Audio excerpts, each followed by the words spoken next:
Hi, so this is for the social justice video blog, and I wanted to take just a couple minutes to respond to the prompts for this assignment. The first prompt was to identify a personal golden rule of counseling, and I have to say that at this point in my career, the thing that I strive the most to do is to not show judgment to my clients and their families. I work with at-risk youth, and a lot of times they're not making the most positive decisions, and I find that it is easier for me to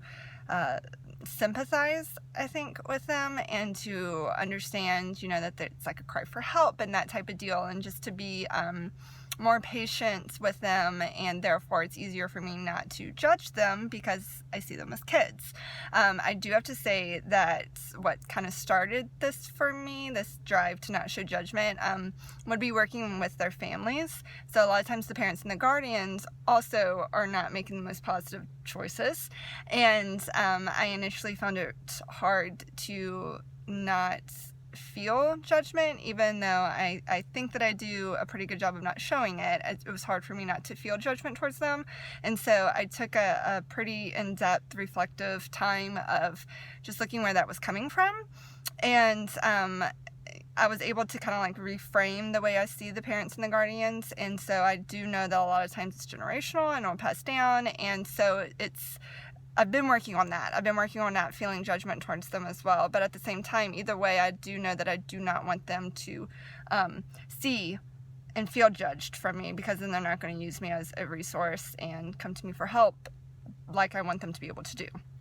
So that would be like my golden rule for counseling, if you want to say. One of the Bible verses that I have always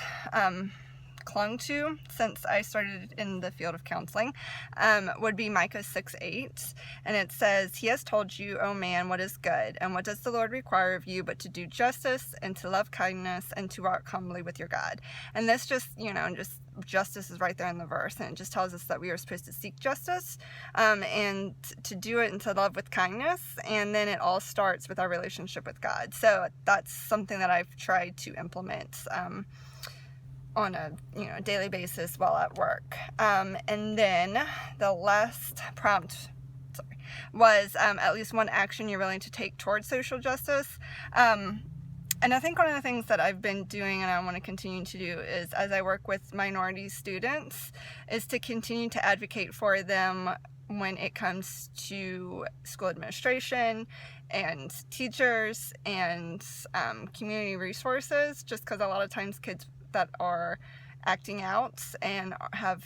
defiance issues, they kind of get overlooked, and especially if they're in a minority, a lot of times they'll get overlooked. And so I just want to work really hard and continue to just advocate for them and their families, not just at the school but in the community as well. Thank you.